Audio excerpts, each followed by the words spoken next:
Thinking about how far Call of Duty has come since its inception in 2003, it must have been crazy to be at any of the studios during the series' heyday. The release of Black Ops 2 in 2012 ended up being a defining moment for developer Treyarch. For the fourth year in a row, Call of Duty beat massive sales expectations and broke records, becoming the biggest entertainment launch of all time.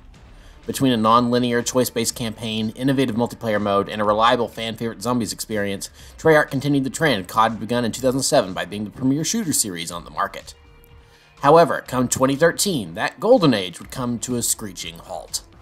Sister developer Infinity Ward was still reeling after losing much of their talent to competing publisher Electronic Arts, and Call of Duty Ghosts is the first time the series really stumbled and failed to connect with its audience. Sledgehammer's first solo outing as main developer in 2014 fared little better. Advanced Warfare was a big change for the series, and for the second year in a row, the once fervent and loyal fanbase that used to show up year after year began to slip away. While they were quickly replaced by new legions of kids barely old enough to convince their parents to buy them an M-rated game, the reputation of the series began to sour. There had been some that had never been as taken with Call of Duty as others prior to this point. Something as popular as Call of Duty was bound to attract dissenters, but they were more often than not the lone voice in a crowd, never to be taken seriously. The game just wasn't their thing, that's fine. But now those lone voices suddenly grew in numbers, and before long many were beginning to abandon Call of Duty for greener pastures. At the time, I was one of them. Ghosts hadn't been to my liking, and Advanced Warfare was antithetical to everything I liked about the franchise. Thankfully, Battlefield ended up becoming a welcome outlet for my first-person shooting desires, but I still couldn't quite figure out where CoD had gone wrong. With Sledgehammer having entered the mix as a third main developer, there was now a 3-year cycle between each studio. With Ghosts in 2013 and Advanced Warfare in 2014, Treyarch was uniquely set up in 2015 to provide one of the all-time best Call of Duty games. If they used to churn out great games in just 2 years, then what would a whole extra 12 months of dev time give them? Well, as it turned out, it gave them just enough rope to hang themselves with. Following Sledgehammer's lead, and more than likely Activision's mandate, Treyarch continued using the futuristic gameplay and created our second of 3 advanced movement Call of Duty games. In a lot of ways, this actually made sense. Black Ops 2 was the first game to jump into the future, although compared to other games that would do so, it was a more grounded future. So jumping forward once again in the Black Ops timeline is a logical move on paper. It also allowed Treyarch to refine some of the gameplay changes Sledgehammer made to Advanced Warfare. And as much as I don't care for this era of CoD in general, I must begrudgingly admit that I actually find the gameplay to Black Ops 3's multiplayer fun. While what little strategy used to exist in CoD games is pretty much out the window here, this is a fun sense of chaos that the boost rig abilities grant players in this title. Zombies, meanwhile, was just as over the top and stupid as ever, and now they were dragging well-known celebrities into the mix for easy paychecks. I don't know who at Activision thought that people wanted to play as Jeff Goldblum while killing zombies, but they were actually kind of right. Who doesn't love Jeff Goldblum? So while the Black Ops name had attracted some players back and the sales compared to the other 2 advanced movement titles speak for themselves, how well does the campaign fare? Given the last 2 Treyarch campaigns pushed the envelope and redefined what a Call of Duty campaign could be, there's some high expectations for this follow-up and the end of the trilogy. Well, to say that what we got is one of the worst Call of Duty campaigns of all time is putting it lightly. Not only does Black Ops 3 not live up to the 2 games that came before it, the lack of proper storytelling and character work here is a black mark on the studio as a whole. There's a few reasons for this. For starters, the story has few connective tissues to the previous games in the series. And the ones that are there are either just Easter eggs or last-minute additions that could have been removed and changed little about the game. That would have maybe been acceptable if the story was up to par, but the characters and narrative leave a lot to be desired. Then there's the gameplay. From level design to enemy encounters, this is one of the most boring campaigns to date. Levels are often too drawn out and set pieces aren't as engaging or thrilling as in titles past. The common denominator for all of these issues is that the campaign we got was cobbled together in less time than was normal. While the studio did spend 3 years developing the game as a whole, the campaign squandered much of that time working on a different version before finally deciding that wasn't going to work out and pivoted to make this one instead. I've played through this game now more times than I'd care to count, but at least I'm not alone this time. Unlike most campaigns, Black Ops 3 features a fully co-op story, which means I was able to drag my unwitting friends into this mess with me. Joining me for this video are names you might recognize if you've seen other gaming videos on my channel. First, we have Loca-Cola, who is one of the few people I know who I'm pretty sure has a longer history of Call of Duty than I do. Next is Daxter, who often likes to shoot first and ask questions later, if not to just get this whole mess over with quicker. The 3 of us have all played the campaign before and have our own thoughts and opinions on how awful it is, but there's someone else we invited that I think will be the most valued opinion of all. Lastly, but certainly not least, is Lewis, whose experience with Call of Duty only stretches back 2 or 3 years now. Much more of a casual shooter fan compared to the rest of us, Lewis has never played the original Black Ops games and holds no nostalgic memories of the franchise. Throughout this video, I'll be including snippets of our conversations while playing as we experience the events in real time. There will be dread, surprise, laughter, and plenty of cringing. So if you're brave enough, join us on this journey as we delve into the worst Black Ops campaign of all time.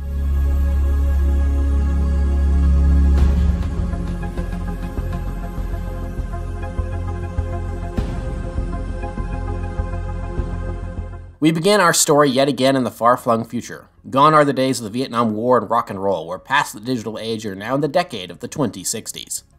The world we find ourselves in is one ravaged by climate disasters and an energy crisis among other issues. What we're left with is a world on the brink of total disaster that could tip itself over at any given moment, which makes our secret missions across the globe feel all the more tense and urgent. I'll give Treyarch some early praise for their world building off the jump, but that's where a lot of my good graces will end, as not even 2 minutes into the campaign, we already have a major problem. That guy has no head. What? Is anyone else seeing this? This guy has no head. He has a head for me! He does not for me. Oh dear. Oh no. Unlike most Call of Duty campaigns, Black Ops 3 feels strangely unoptimized, which is weird given that we're playing the regular PS4 version. I know the PC version is known for having some funky issues, but for some bugs like these to have persisted for 9 years without getting fixed is weird, and they're scattered all over the campaign. They're like, man, they're gonna love this campaign. They're not introduce it to their friend as a terrible COD campaign. Yeah, I was about to say, well, okay, did anyone else just see a floating gun on the table, or was that just me? Oh, I saw it. I see it now. Okay. Good. Right off the. Oh, I just saw it go flying past. So yeah, there it is. Oh, we're not even in yet, and already it's jank. I love how she doesn't actually have a knife. Yeah, I was wondering. It's like just a tiny point on the end, or there's still no blade in there. Yeah, no. Oh yeah, I was wondering. Is like I heard a blade. It's a watermelon inside a watermelon. What in the world? Hendrix just went out in from feet first. It's like did anyone else see that? I did not. I only saw bits of it. I just look back and I just see Hendrix's feet come out. But moving on to the story, the player finds themselves controlling Player. That's right, your character in this game doesn't have a name because they're fully customizable. While that part I like, I do think it's lame that they pulled the classic RPG trope of not naming your character and instead relying on nicknames like Rookie or New Blood. Giving the player a name like Commander Shepard from Mass Effect would allow us to feel more ownership over them besides the base aesthetics. And even then, there isn't too much you can do other than change the gender and uniform around, so taking that one extra step of naming the character would have been appreciated. So anyway, where do we find Player? He's on a special Black Ops mission with his commanding officer Jacob Hendricks. They're in Ethiopia to rescue the Egyptian Prime Minister from the Nile River Coalition, or the NRC. The NRC is much like the Federation in Ghost, where several countries have banded together to control their major natural resource, in this case the Nile River, and establish themselves as a new superpower in this ailing world. Honestly, with the world they've set up, that's a cool idea for an enemy faction. It's just too bad that none of this information is given to you in the story. I had to discover it through reading the Call of Duty wiki online. Get used to me saying that, as this game doesn't explain much about who you're fighting, but I'll talk about that more later. For now, we have a typical first mission as we have to infiltrate an enemy base, sneak around until we're discovered, and meet lots of our new main characters. Aside from Hendrix, we're introduced to fellow commando John Taylor and his team of black operatives. Breaking into the NRC prison, we extract the Egyptian Prime Minister and are forced to evac in a big, bulky vehicle, shooting everything in sight. That ends about as well as you'd expect, and the player soon finds themselves surrounded by enemy robots. Thankfully, no one ever gets too worried about upsetting a droid, and Really gotta hand it to ya. This is pretty brutal. well, I spoke too soon. As it turns out, the combat bots in this game aren't afraid to rip off your own arms and beat you with the bloody ends. Thankfully, this is the future, so not all hope is lost for our player's survival. The player is taken to a special facility and is prepped for surgery as we wake up in the Matrix. Here, Taylor runs us through all the new special abilities we can use in the game and how they all work to begin with. You've got a new bit of hardware inside your head. It's called a direct neural interface, or DNI. I've got one too. That's how I'm able to communicate with you. Your DNI is what connects your mind with your new body and the larger world around you. We're connected. All of this is a simulation inside our minds. So, to summarize, some soldiers can upgrade to experimental tech that plugs directly into their brains. This allows them better use of their cybernetics and allows them to interface instantly with technology with just a thought. It also allows them to make quicker decisions in the field, allowing for new advantages over their enemies, as showcased here as Taylor and his team walked the player through a simulation of a terror attack from the 2050s. They explain that with the advanced abilities, the good guys could have prevented the attack from happening in the first place. Now it's that type of advantage that the player will have in the field going forward. Admittedly, the cybernetics in this game are actually pretty cool. There's 3 different types, one for hacking machinery, one that allows you to take a more offensive approach on the battlefield, and one that gives you even more advanced movement. All these abilities can be unlocked and upgraded as you play the game, and once you reach level 20, they can all be used at the same time. Loadouts can also be changed and edited, which is good, as often the starting loadouts pre-assigned at the beginning of each level aren't always fit for the job. With the amount of enemies the game throws at you, it's best to take weapons with lots of stopping power and a high round count. Between robots, enhanced soldiers, and tanks, there's lots of annoying bullet-spongy enemies to shoot at. Okay, I think I'm just gonna die. I'm gonna perish. Let me in!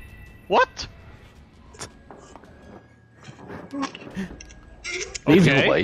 These bullet sponge warlords are so aggravating.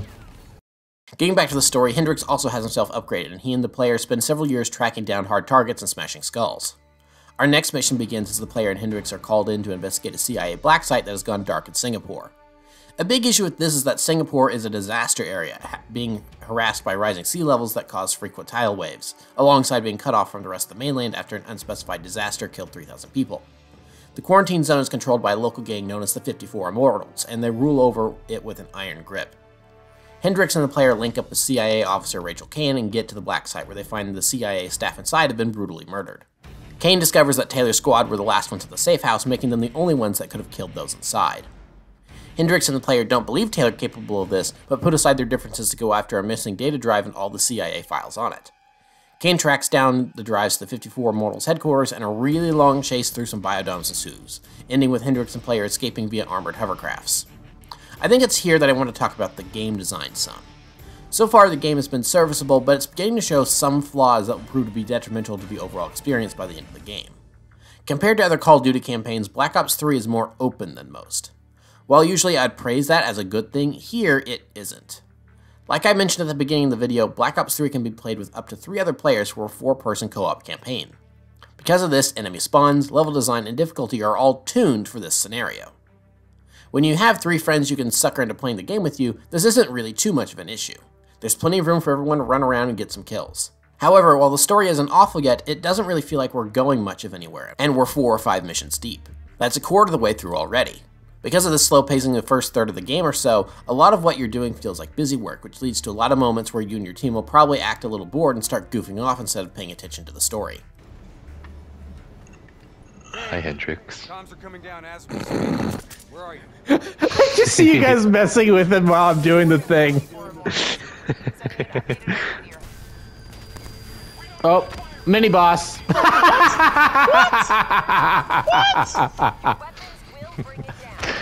Oh, that was funny. I literally went to take cover and I saw that rocket go flying right past me and hit you in the kneecaps. Thanks a lot. While you can certainly create your own fun with that, it's an example of laughing more at the game than with the game, and this level design doesn't help that. While I said a moment ago that the level design in co-op isn't too much of an issue, it still doesn't work as well as it should, and often comes off as very theme parky. For instance, here's this section where we're running around these big tree houses and zipping from each on zip lines. Sounds like it should make for fun kinetic gameplay on paper. In practice though, there's a few things holding it back. First of all, we're not really invested in the story, so we don't care to take in the location that much. Second, only one person can go on the zipline at a time, which really slows down the party. This feels like an arcade game, just shooting them off the zipline. Yep. Oh my god, do I have to wait for you to cross the line? Oh my god, I do. Maybe. Oh, that's real stupid. I didn't realize that. Then, when it comes to the escape, all 4 players are locked into turrets and we're suddenly in an on-rails arcade shooter. This happens several times through the campaign and it feels like something you'd experience at Disney World. Arr, matey, keep all hands and feet inside the vehicle at all times. This just feeds into the chaotic energy of 4 players playing this campaign at the same time even more, and creates a Mystery Science Theater 3000 type experience where everyone waits for some moment to make a joke. And there are plenty of those throughout. This wouldn't necessarily be a problem if the devs created the campaign for this purpose, but there are too many heavy concepts in play in this story for that to be the case. We'll get to some of those later on. For now, our team has tracked down where the CIA drives are being kept. They're at the heart of the Coalescence facility, which is the company that created the DNI and the ones responsible for the explosion that sent Singapore into ruin. Jumping down into the facility, Hendricks and the player find a secret CIA lab where human test subjects were being experimented on in the early days of DNI testing, which was said to have been illegal at the time.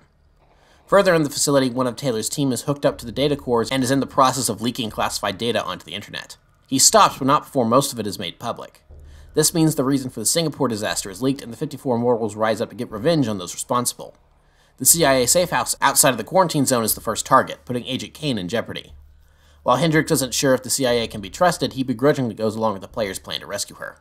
Once Kane is rescued, the trio make an uneasy alliance to track down Taylor and what's left of his team. We then make our way to Egypt, where the NRC has pushed the Egyptians to the breaking point and threatened to take over the country entirely. Kane has managed to locate one of the 2 surviving scientists behind the Coalescence disaster in Singapore, something that Taylor's team is eager to get their hands on. The Egyptians are holding him for us, and Hendricks interrogates him, asking about why Taylor wants to know about the frozen forest. Before we can learn what that is, though, the NRC attacks us, and so we have to defend the last remaining Egyptian base. After some more gun battles, we learn that the scientist was taken by Taylor's team, who used the attack as a distraction to break in and kidnap him. Thankfully, the player put a tracking device in them, and we use it to find Taylor's position.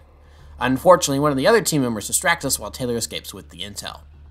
After a brief boss battle, the player uses his DNI to hack inside the mind of Sarah Hall, and this is where things get trippy. Inside her mind, we're forced to fight through her subconscious to find the information we're looking for. This includes fighting through a warped and twisted version of the Battle of Bastogne in World War II, which Hall had studied extensively in the Academy. This is honestly a really cool concept, but it outstays its welcome very fast. As a single-player experience, this runs really long to the point where you're saying, I get it, let's move on. Even as a group, it runs a little long, and I'm not sure who decided to put a big tank battle inside an enclosed space. Very irritating. And here's where we encounter another problem with the pacing of this game. While earlier I said it felt like there wasn't much going on in the first quarter of the game or so, we're now a little past halfway and the game begins shoving new exposition at us constantly. To make a long story short, an AI at Coalescence ended up accidentally gaining sentience, and it inadvertently caused a disaster in Singapore and sat there alone until Taylor's team arrived and accidentally found it. Since then, it's infected their minds and it's been using them to figure out who and what it is. And since Hendricks and the player have also connected to the infected DNIs, they too are slowly being taken over by it. So now it's a race against the clock to stop Taylor before he and his team are completely overtaken. The duo take down Moretti on a big industrial aquifer and then track Taylor to Cairo. Using an uprising against the NRC as cover, they follow Taylor and destroy his escape route, only to be pinned at his mercy. Taylor does manage to overcome the programming and rips out his DNI, stopping the threat of the AI. Until Hendricks kills him, now fully under control, and heads to the Coalescence HQ in Zurich. Despite being told that the frozen forest isn't real and was just a therapy method for DNI patients, AI believes it is real and will find it no matter the cost. The player is patched up and together with Kane, the 2 fight past the AI-controlled robots to stop Hendricks. The AI does have one last trick up its sleeve though, and is set to release Nova 6 gas into the city. Kane tries to disable the release, but as it turns out, the gas was never going to be released at all, and the AI hacked the screens to make it look like it was. So, Kane dies for nothing. Oh, and she and the player were also dating, I guess. I'm still me. We can find another way. A way outside the military, outside the CIA. There are places we can go, places we can be safe. Please, listen to me. Stay with me. Okay, if that was a "I'm in love with you" thing, then that's come out of nowhere. Came out of nowhere, yeah. Yeah. Because that's what that was sounding like, right? So it very much it felt a lot like Padme saying to Anakin, "We could run away, we get away from this war." yeah. Finally confronting Hendricks, the player can't stop him as the AI controls him to execute the Coalescence CEO. The player is forced to shoot Hendricks, and without any other living bodies left, the AI attempts to take full control of the player. Inside their own mind, the player then fights through AI manifestations to stave off being controlled, and we reach the ending of the game. I would explain it, but it's probably best if you just see it for yourself. Why do you fight?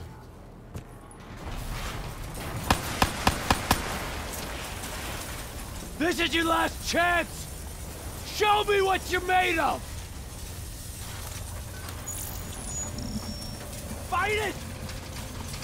Fight it!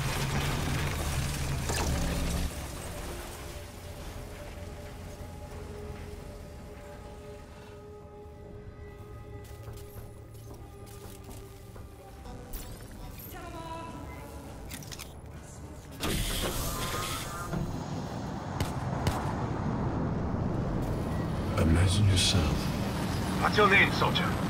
in a frozen forest. I said, what's your name? Taylor.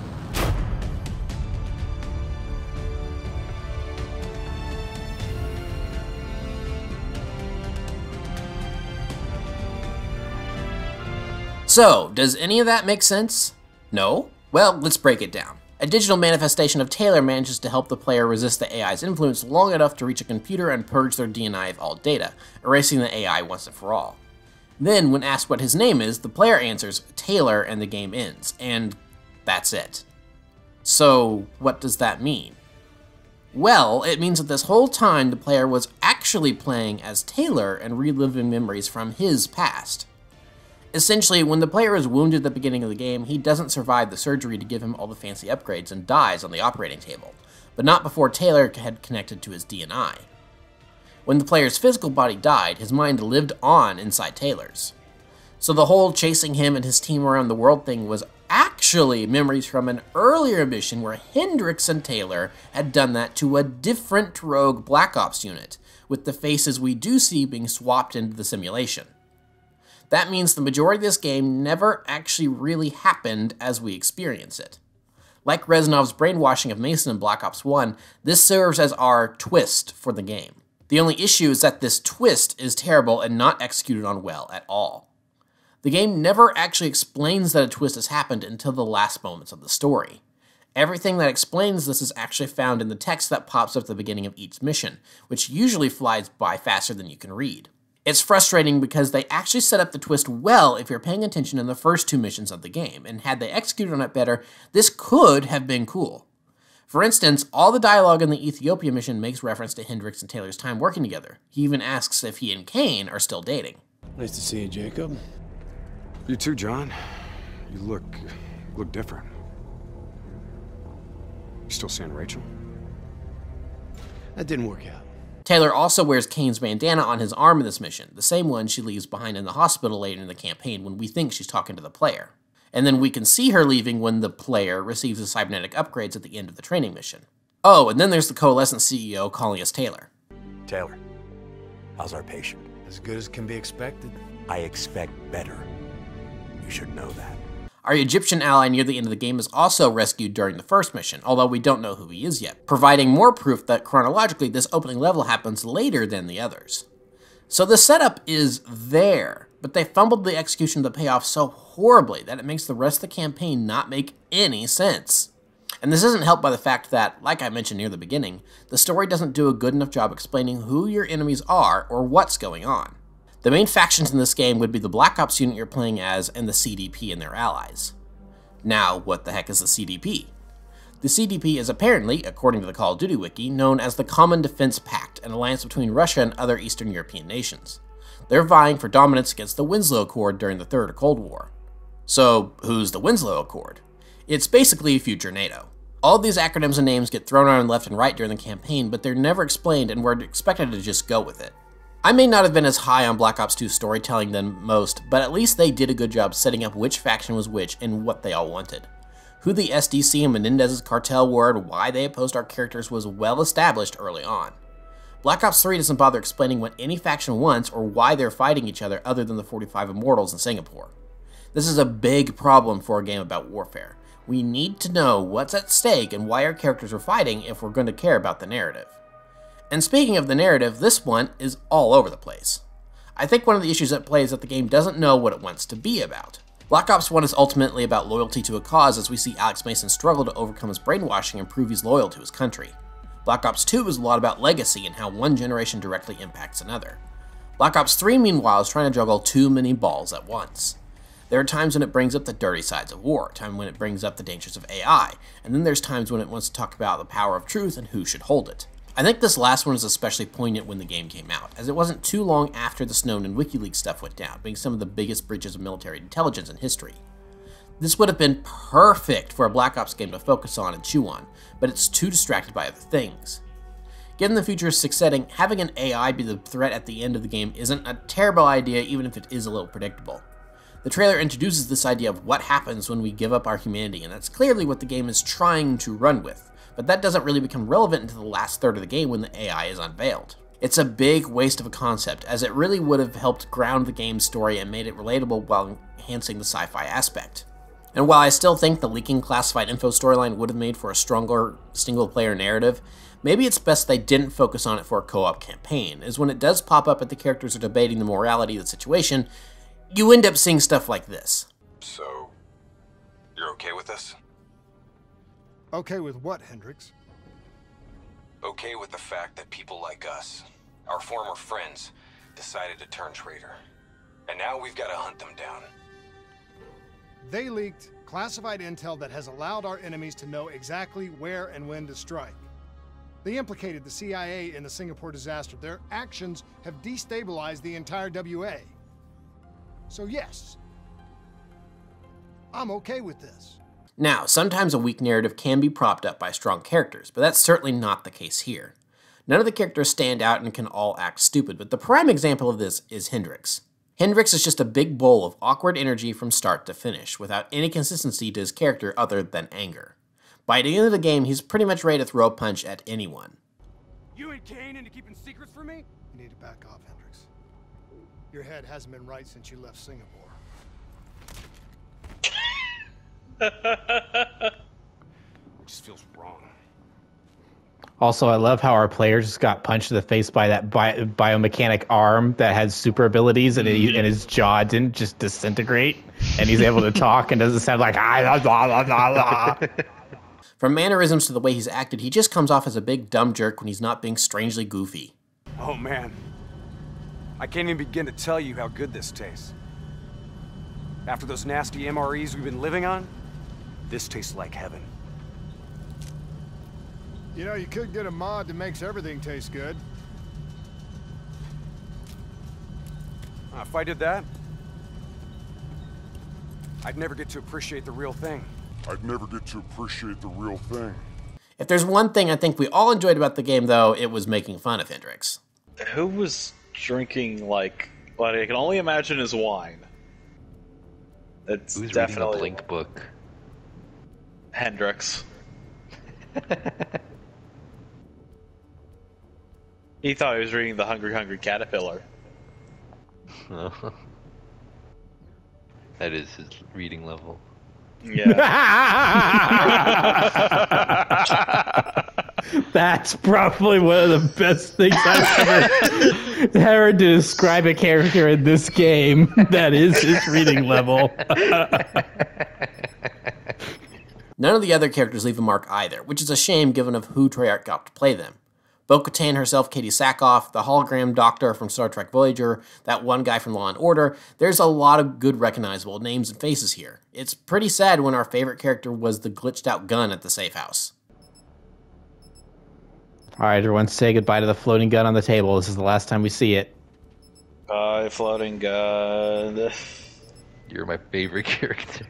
Yeah, I mean, actually, kind of, yeah. You were always there for us. Always consistent. Hilariously so. And one big thing missing from the game is any returning character from the first two Black Ops games, which I feel like is the game's biggest failing. Despite being called Black Ops 3, there's very few connections to what has come before, and I feel like afterthoughts that even threaten to break the story of the game. For instance, Raul Menendez gets a mention, particularly with how impactful blowing up all the drones was in 2025. But despite that attack decades earlier, there's still lots of robots and drones running around on the field, making his impact feel cheapened in the long run. It didn't really change much at all, I guess. Then there's the game's inclusion of Nova 6 gas. Why is it here? Why does a tech company like Coalescence have it? Dunno. It's never explained, it is just used as a way to kill Kane near the end. It's really a shame, because the prior two games did such a good job of building fun narratives out of grounded fiction while exploring real themes and issues. This game throwing away most of the connections to the prior campaigns and characters in favor of this sloppy mess we got feels very strange to the point where it doesn't even feel like the same franchise anymore. It kind of like just occurred to me, this is CoD. Yeah. I kind of see what you guys are talking about. It's kind of just occurred to me that this might be Call of Duty. Well, like, is it? I don't know. Yeah, it's like, I just kind of know CoD as for being like the gritty, like, war, like, realistic shooter game. Now we just load into like this Mass Effect boss arena place. Mm-hmm. It's it's like, I don't know. I think that says a lot coming from someone who's pretty new to the franchise. Usually someone who is just getting into something is open to different interpretations and experiments within a franchise as they're not totally sure what it is yet. So for Lewis to be just as aggravated as the rest of us with the poor storytelling is the biggest example of how this game lets its players down. What's your name, soldier? Cyclops, man. I said, what's your name? Taylor. What? Wait, what? That's Roll the end. credits. Yep. Huh? Yeah, it's over. We did it. What? What is it, huh? You mean that wasn't a satisfying conclusion? I thought his helmet was pretty cool, but I don't know. What? I have to say, thank goodness I played this with a group of friends and not just by myself. I did replay some missions to get better audio for the cutscenes and such, and those were a drag on my own. But even with a group, the co-op still isn't perfect, as if one person runs too far forward, then the rest of the group gets teleported to them. Then there's the Aquifer mission that includes jets. Overall, we found it too restricting being on rails for a lot of it, but the overall idea of several people in jets covering one person on the ground was a good idea. So how is this the best-selling franchise again? Well, it's not because of this. Yeah, and it's not because of this game, that's for sure. Because honestly, I think, seeing this play out in co-op, I don't think this is a bad concept for a mission at all. Yeah, no, it'd be fun. And it'd be even more fun if someone died whenever you shot a missile, because that would just promote the most fun tomfoolery. Honestly, this kind of gives some Spec Ops vibes when like one is on the ground and the other is in a helicopter or AC-130 or something like that. So if you are going to replay this campaign, I would urge you to do it with the squad, as that was the only thing that made this experience the least bit bearable. Oh, Lewis, yeah, come see Hendrix. Oh dear, oh dear, oh dear. This is really funny. What's he up to? I don't know why, but oh, he's having fun. Not what that looks like. It almost seems like he's dancing. And it's like he's DJing at a club, but the club is very violent right now. You could just like speed up the footage and overlay like techno music, or the He-Man meme. And so I cry sometimes when I'm lying in bed just to get it up. No, not that guy.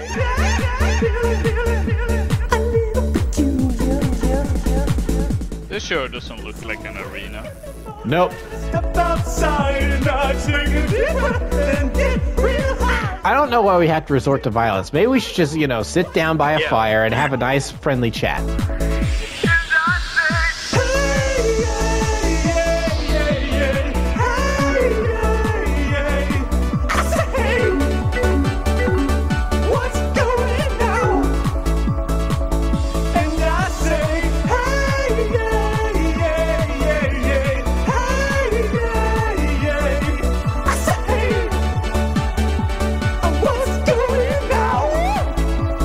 Train go boom.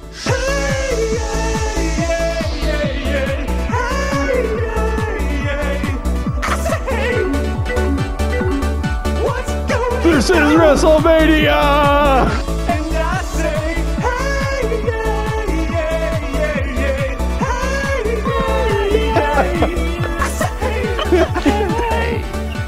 what's going on? I could go on about the issues with this game, but I think I've made my point.